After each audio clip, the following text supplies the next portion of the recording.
Hi, good morning everyone. It's Brenda Quintana here coming to you live from the Beehive at QBsQuest.com.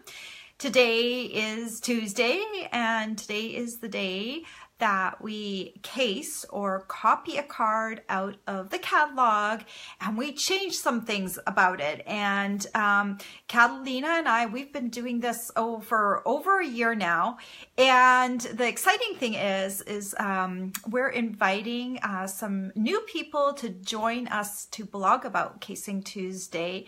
And I just put the post up this morning. So if any of you are Stampin' Up! Bloggers, you blog regularly and you're interested for something to put on your blog on Tuesday and you want to join us, please go and have a look at my little blurb on the Casing Tuesday Facebook group. And if you think you might be interested or you have questions, just go ahead and post on there.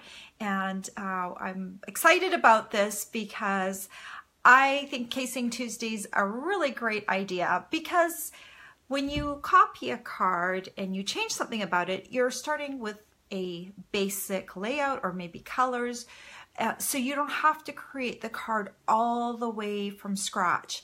And that is, I think, a really cool thing. And it's good for new stampers. It's good for experienced stampers too, because we can take a layout that maybe we're not as comfortable with. Like I am not really, my cards tend to be on the simpler side. So if there's a complicated layout, that actually challenges me, or a layout that I'm maybe not used to. So good morning to all of you that have joined me so far. So I'm going to turn the camera around and I'm going to show you the card we're casing today. Oh, and just one more thing.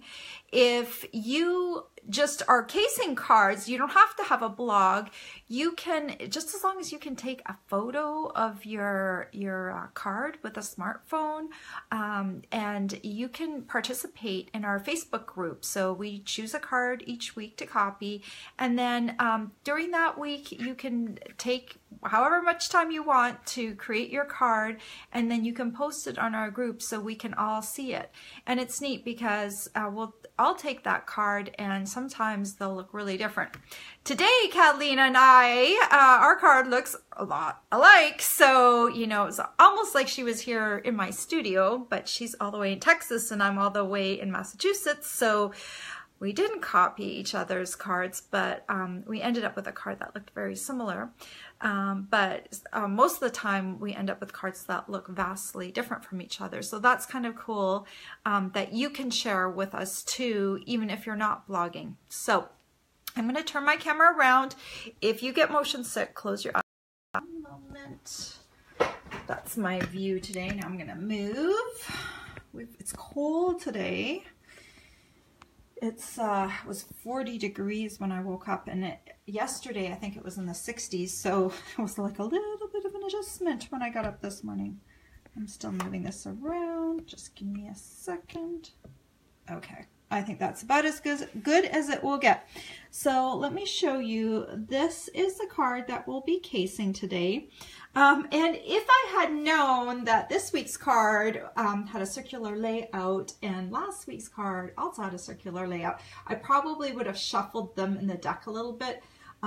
Sometimes what happens, Catalina and I choose cards kind of at the same time and we alternate. So she chose one and I chose the other. And so we didn't realize we were both going to do circles, but I love having a circular focal point. And this one is the Stitch Shapes framelets, and then you can just use a greening coming out to the side. It's a really great layout, and I like the traditional red and green Christmas colors too, so that's kind of nice. So when I did my card, I did the red and green as well, and I just did like the Stitch Shapes framelets. I took the greeting from the Season of Bells framelets. This stamp set does have Merry Christmas in it, but it was small, and so I felt like I needed to have like a little bit bigger of a greeting to come across here. So I took this out of a different stamp set. So let me show you how I made this card. So I think the easiest thing for this card, because the reindeer is relatively small, I like to start off with my Big Shot, and I'm using the Stitch Shapes framelits. And if you're not familiar with these are great framelits to get because they have squares, ovals, and circles in 4 different sizes. And when you cut them out, it creates, you can kind of see on here, it creates a little stitch design. So that is very useful. Okay, I've got my magnetic platform on here, a cutting plate, put the cardstock down, and then put my stitch shaped circle, the largest one, face down, and then I run it through the Big Shot. And then I get this over here. I'm going to keep this Whisper White piece because that's what I'm going to stamp my greeting on. All right, so circle.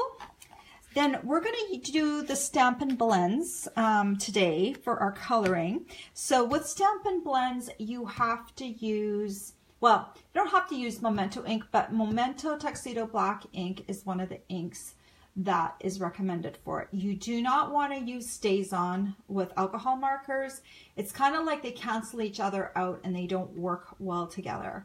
I don't know, I don't think it would work with our basic black permanent ink either. It works with water-based ink. So I've also used it with the regular Stampin' Up! Ink pads. But Memento, when you're coloring, you tend to want a dark color to stamp in. So that's the one you'll need. I've got my little reindeer. So this one, the reindeer comes out of the seasonal chum stamp set. And I'll show you what I did to my little reindeer. So this is actually a stamp that is together. Let me see. Line it up. They are together, okay? When you get them. I cut mine apart because it's so much easier being able to have to be able to stamp the front of the reindeer when I want to by itself. So I just cut it apart. Then I can put it back on a block and it's together. I know some people have trouble doing that to their stamps, but if you think about it, it's not hurting your stamp. There was enough room to cut in between. I'm keeping the line, like I didn't cut away any extra rubber up here. So it butts up exactly like it would if it was still connected. So I don't feel bad about doing that. And I've done that to my snowman. I didn't do it to the pumpkin, but that's probably because I didn't stamp the pumpkin separately, but it has enough room to cut in between too. So don't feel that you can't cut them apart. That's one of the nice things about having unmounted stamps. If there's enough room in between, you can always cut off a greeting or something that's on the stamp that could be also stamped separate. So I'm just blah, blah, blahing this morning, aren't I? That's what I do on these live videos. I talk a lot more.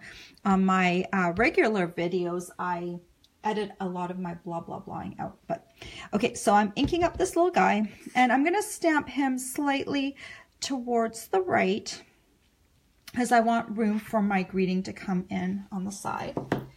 So then we're going to use Stampin' blends, and I'm going to use a bunch of different colors. For the reindeer body, I'm mainly using the light and the dark crumb cake. I'm going to be using the light cherry cobbler, the darker pink pirouette, the darker smoky slate, and then this color is bronze. I think it's called bronze. No, it's, yes, bronze. This bronze is a standalone. It doesn't have a light dark to it. So I'll be using all of those shades. So I'm going to start off with the lighter crumb cake. Oh, no, sorry. I like to start off with the darker one. And I'm going to use the bullet tip because it's a little narrower. And I'm going to come in and I'm going to start shading on the outside lines of the reindeer. And then I'm going to come in and blend with my lighter marker. When I'm done this part, I'll hold it up to the camera, and so you can see it a little bit better.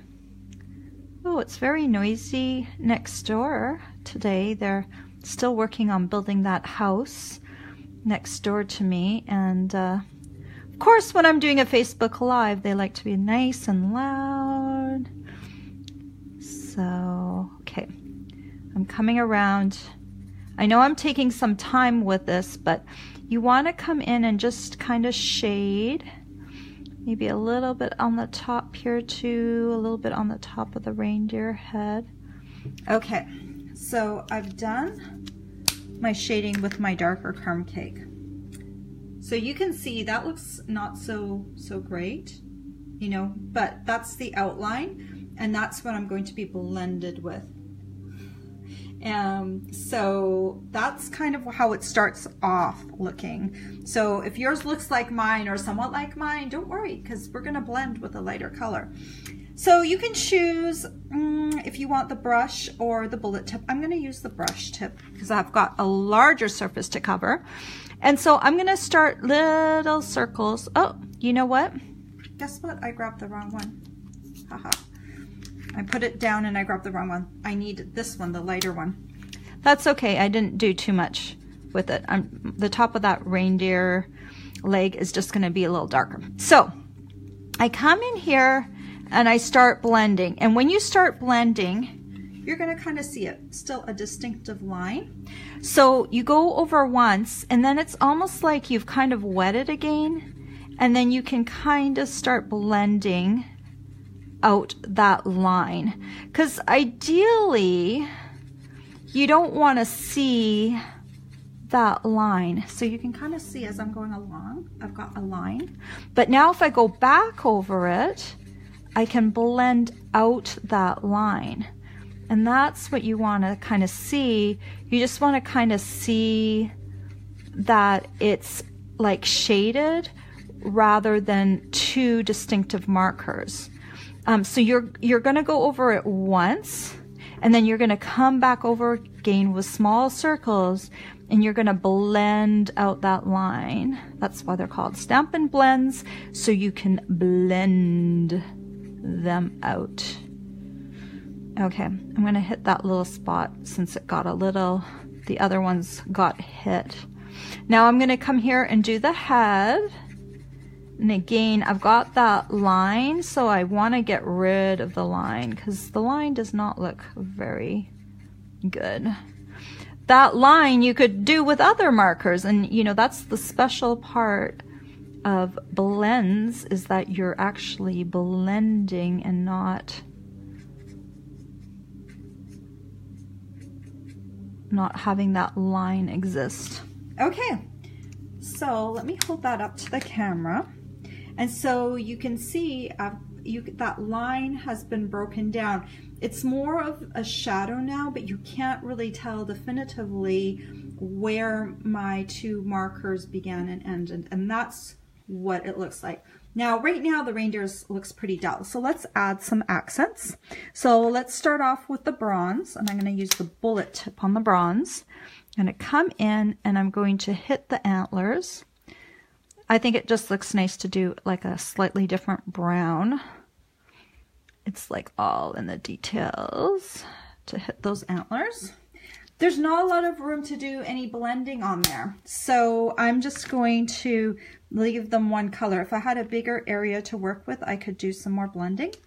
The ears, I'm going to hit them with a little bit of this pink pirouette. And if you wanted to, you could blend that color in a bit, but because it's such a small space, I don't feel like I need to do that. And then we'll do the little hooves. And I chose to do them in a slightly darker color just to accent them a little bit. So I'm using this dark smoky slate just to hit those. And then what finally will give it the real pop of color will be the lighter of the two cherry cobblers.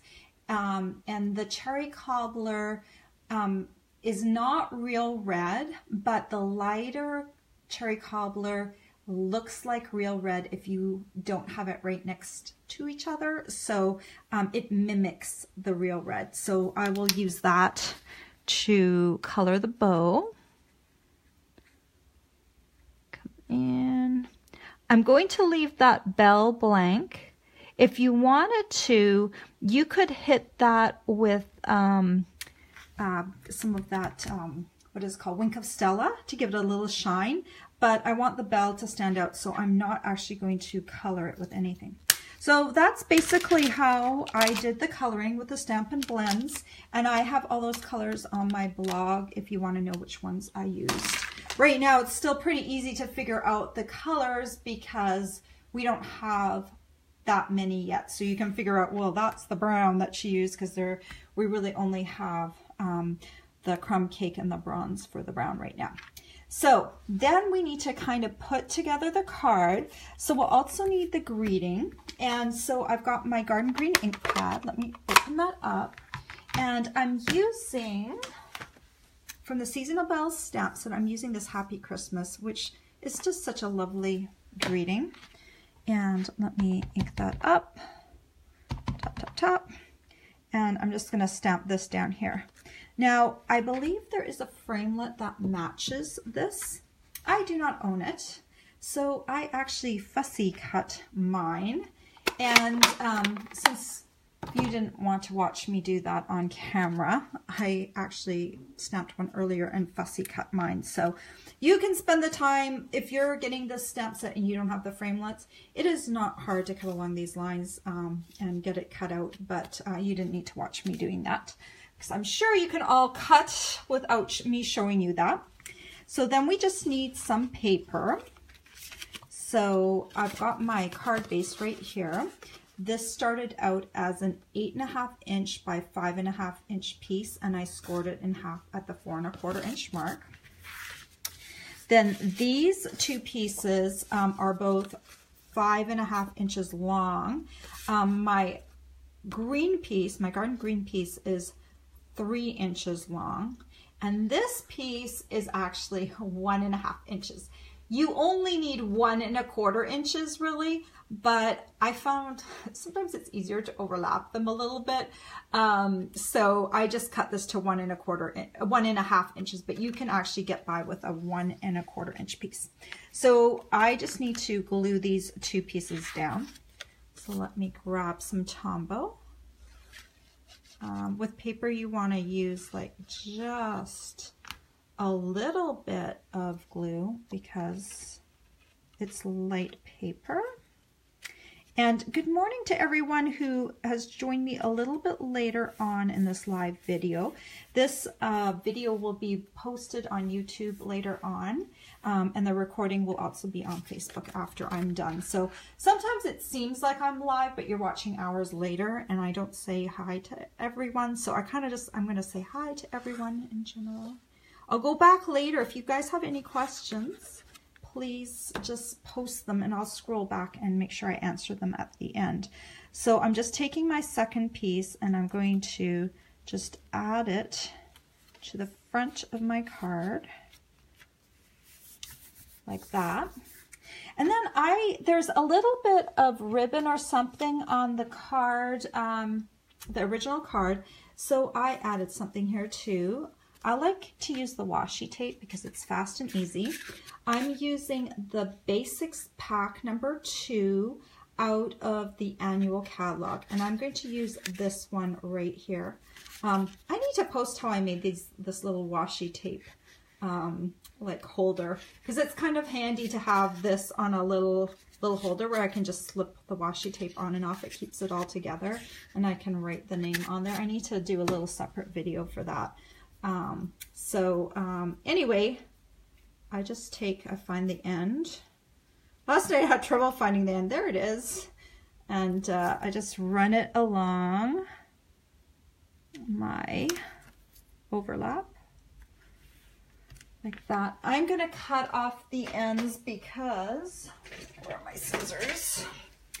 Okay, so it's easier to cut off from the inside. So let me just cut that along like that. And I had a bit of overhang over on the other side too. So you see, that's just a really light little line of washi. That you could also use ribbon. I like washi tape because it lays nice and flat so you don't have the bulk. And then you can just add your focal point. So I'm just going to see how it bleeds through to the back. So if you're going to be using Stampin' blends right on your card base, like a Whisper White card base, you will want to make sure you have something on the reverse to back it up, because that probably doesn't look so good, does it? So just keep that in mind. But because of that, we get that vibrant color. So that's the cool thing about the Stampin' blends, is the nice vibrant color. So then just to add the Happy Christmas on the front, just take some dimensionals, or you can, you know, just use regular adhesive too, but I like to pop this up and remove them, remove the backing off of them. Okay, and then you can just add this to the front of your card like that. And there it is. It's a pretty easy, simple card, but most Casing Tuesday cards are easy and simple because some of the work was, you know, taken away from you because you had a starting point. So I like this layout. You know, you just use 2 different types of paper, or say you don't have paper in the color you want, use a piece of cardstock and emboss it. And so you have options for that. So let me flip the camera around and let me talk a little bit more. Let me see if there's any questions that need answering. Just hold on 1 second. Let me flip around. Okay, let me scroll.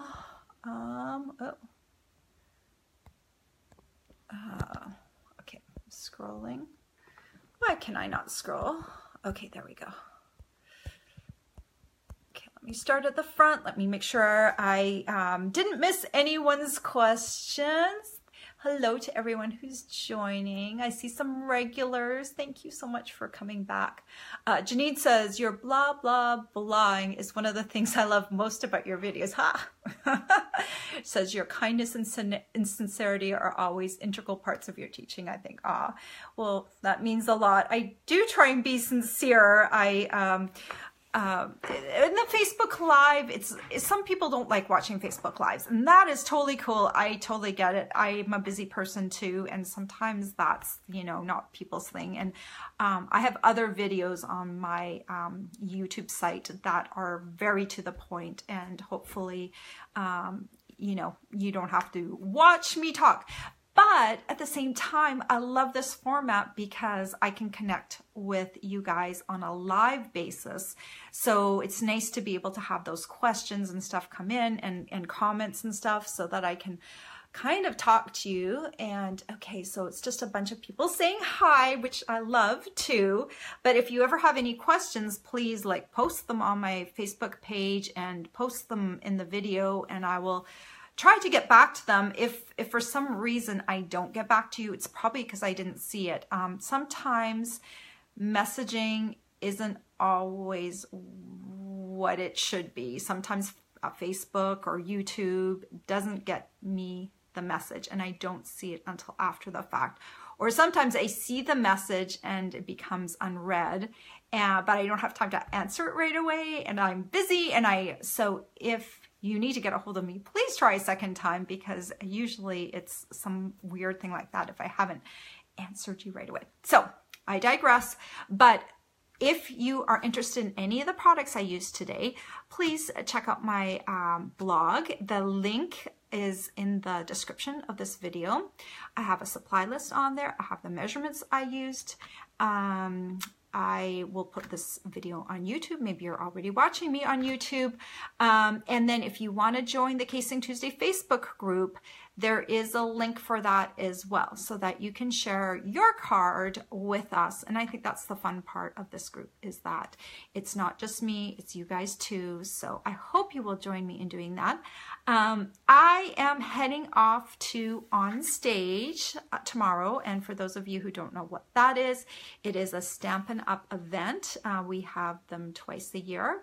And this one is going to be in Salt Lake City. So I fly to Salt Lake City tomorrow morning, and I will be there till Sunday. I do still answer emails while I am away, but I am excited because we will be getting to see the new occasions catalog, the new celebration catalog that will be going live in January. So we'll get to see that now, because we have to prep for upcoming products. I know it's like Christmas is not even here yet and you're talking about January, but that's the way it is. A lot of crafters have to craft ahead to, you know, get everything done before the holidays. But I'm still doing holiday projects. Don't you worry about that.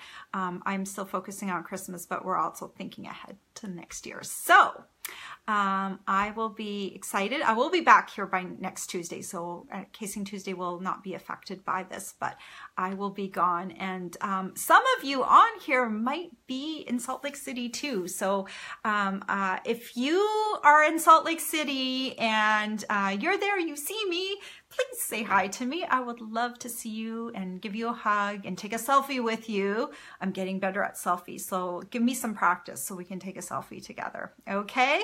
So anyway, I hope you guys all have a fabulous week, and I will see you back here next week. Take care. Bye-bye, everyone.